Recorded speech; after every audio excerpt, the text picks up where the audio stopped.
Welcome back to the next in this series of films about the history of runes and rune magic. My name is Alban from Northern Viking Silver, and today I'm going to look at original inscriptions, magical inscriptions that relate to love and desire. Now, before I go any further, I want to talk about where these inscriptions come from. I mean, which books they come from. Over the years, I've had to pull inscriptions out of all kinds of learned books, but recently I found this book. Brilliant book, because it gathers all the inscriptions together in one place and does a really thorough look at them as well. So this is what I recommend. This is where I'm taking my inscriptions from. But remember what I said in an earlier film, the first law of runodynamics. For every interpretation of runic inscriptions there shall be as many. I've forgotten it totally. Hold on.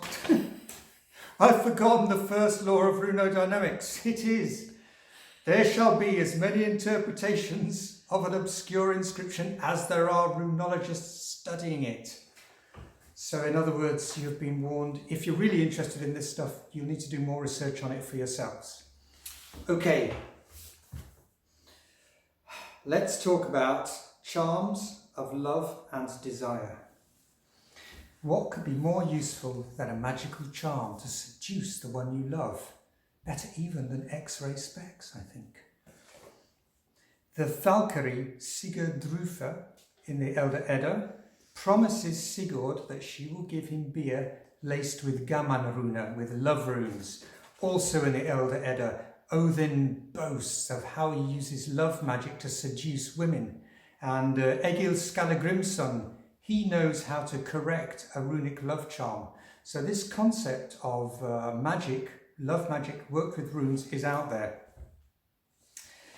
But we have a lot of inscriptions, but we have to be careful with these inscriptions because you always have to ask yourself, is this a runic spell?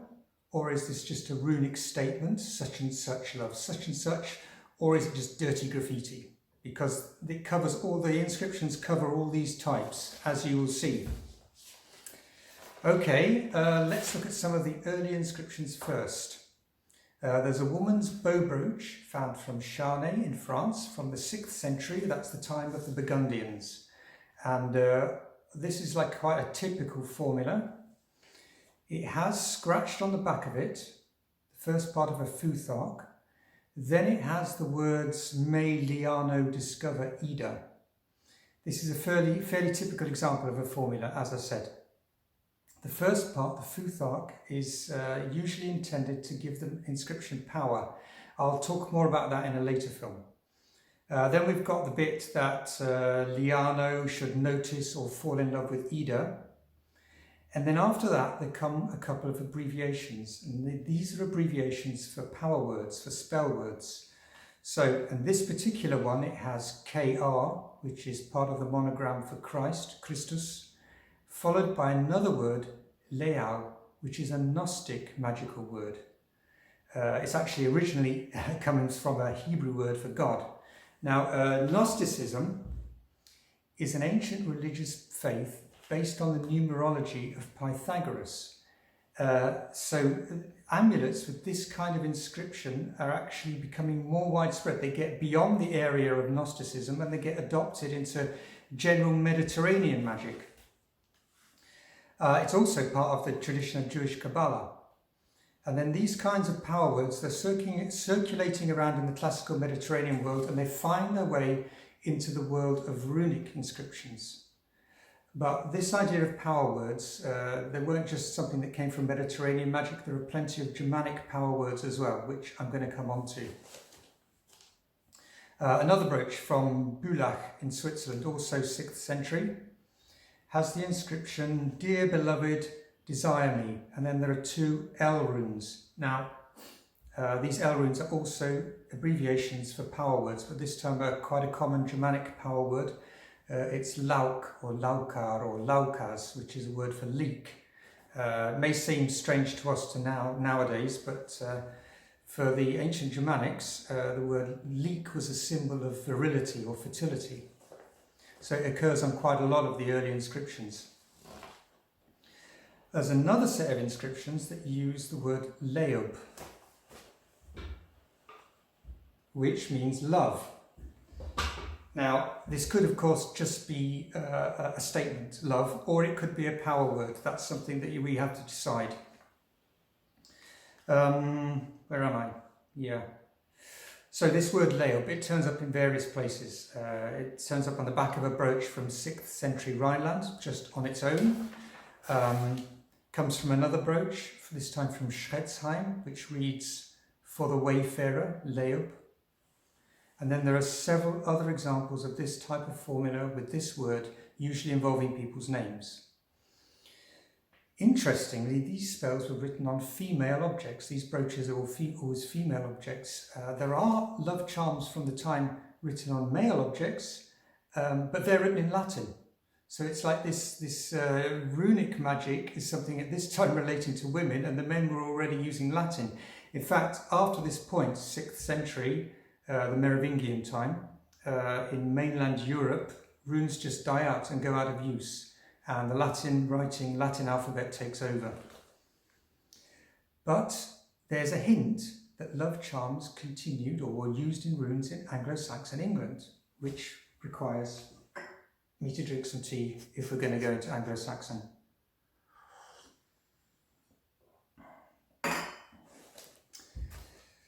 There is a poem that survives in a manuscript called the Exeter Book. It comes in the book just after a riddle.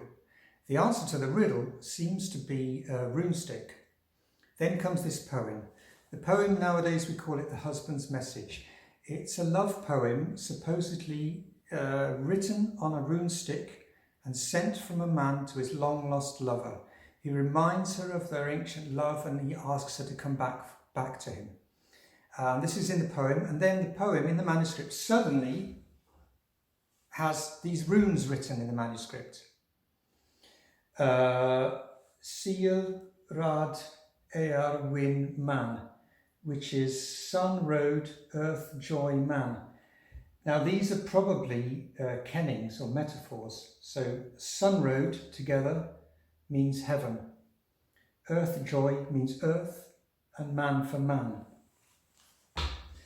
So these just crop up in the manuscript. So either there's some kind of riddle to amuse the person who's reading the manuscript at the time, or they have some kind of significance.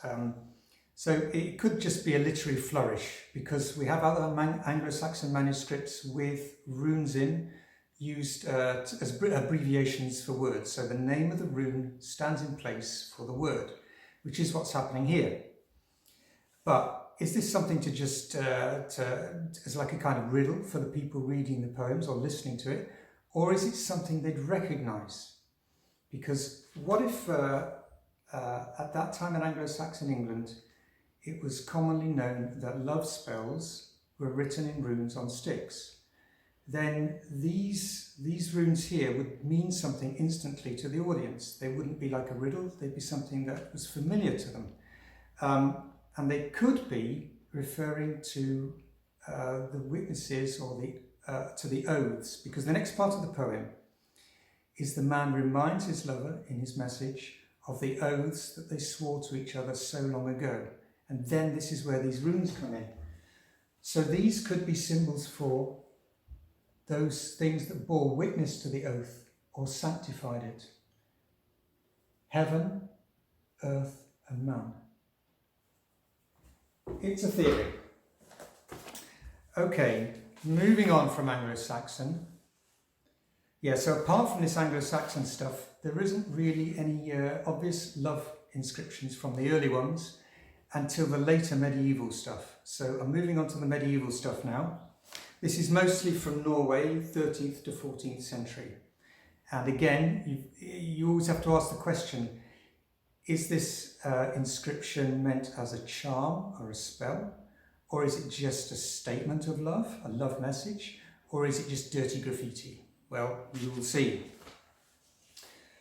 Kusmik, kiss me, is found in several inscriptions in Norway on pieces of stick or bone. Love spell or love message. A rune stick from Bergen has a complete futhark on it, which is usually a sign that something's meant as a charm, followed by Aust min kusmik, my love, kiss me. Now there's a really common inscription found from quite a lot of places. The earliest comes from 12th century Sweden, and then it goes through Norway up until the 14th century. And it says, Mun thu mick, man thick, un thu mer, an ther, which means, think of me, I think of you, love me, I love you. Message or spell. The fact it's actually a formula that's repeated gives the impression that it could have been a love charm, actually meant to have a magical effect. But on the whole, I have to say that these late inscriptions mostly seem to be messages or actually just graffiti rather than charms. So I'm going to give you a few more of these just because I think they're interesting.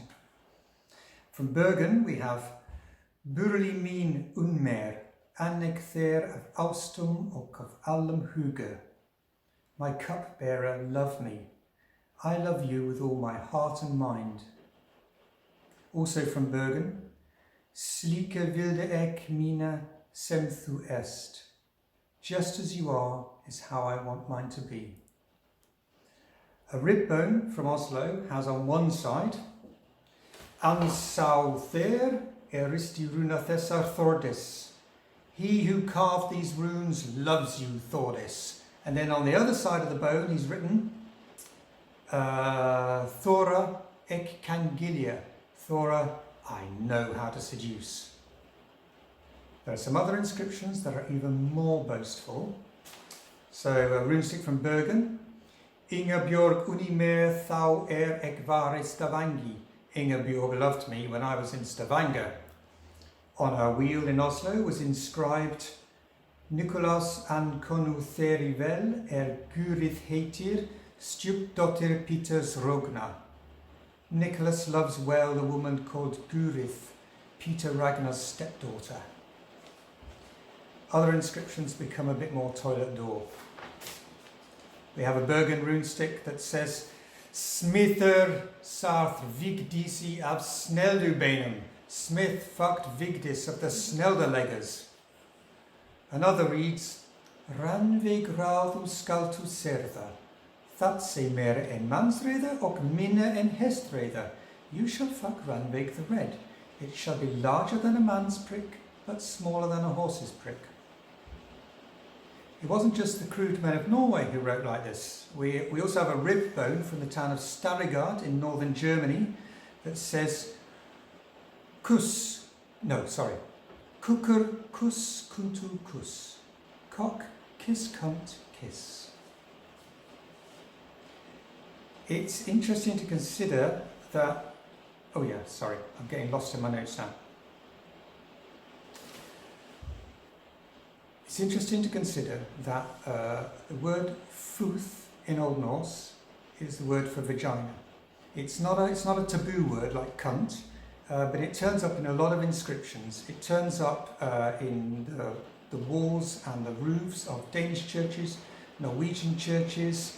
There's scrawling on a lot of objects. It turns up in bowls, spoons, tool handles, there's even one on a wooden cross, futh.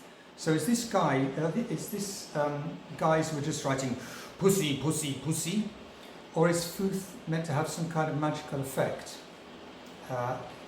It's really interesting to think that the first three staves of the futh arc spell out futh.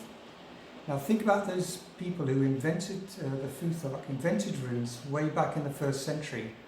They abandoned the ABC order of the classical alphabets, which seem to be the model for runes, and they changed the order totally, and the first three first three runes spell out futh, which I think is a strong argument for the fact that this is some kind of power word, some kind of spell word related to fertility.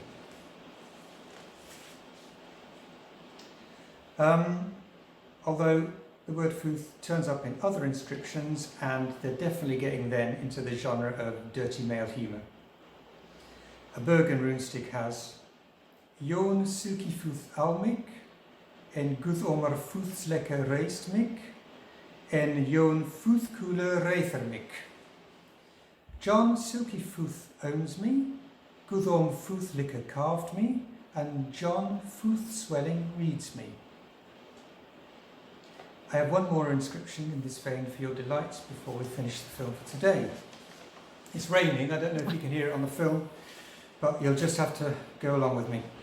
Okay, there's a cow's rib bone from Oslo found, which seems to be an example of neath. Now, I explained in an earlier film that neath means insult or dishonour. In fact, there's an Icelandic law that forbids neath. It forbids two kinds of neath, tongue neath and wood neath. So tongue neath would seem to be to dishonour someone or to insult them, shame them with your tongue by speaking. Does that mean that wood neath then is to spread shame on someone by writing, by scratching into a wood? If so, this definitely seems to be an example of this kind of wood neath here. Oli óskender och stróðin í rassum, vel for that. Oli is unwiped and fucked in the anus. That sounded good. I think we'll leave the inscriptions for love and desire here for this film. In the next film, I'll go back to the earlier inscriptions and the formulas that were used in runic spells. See you then.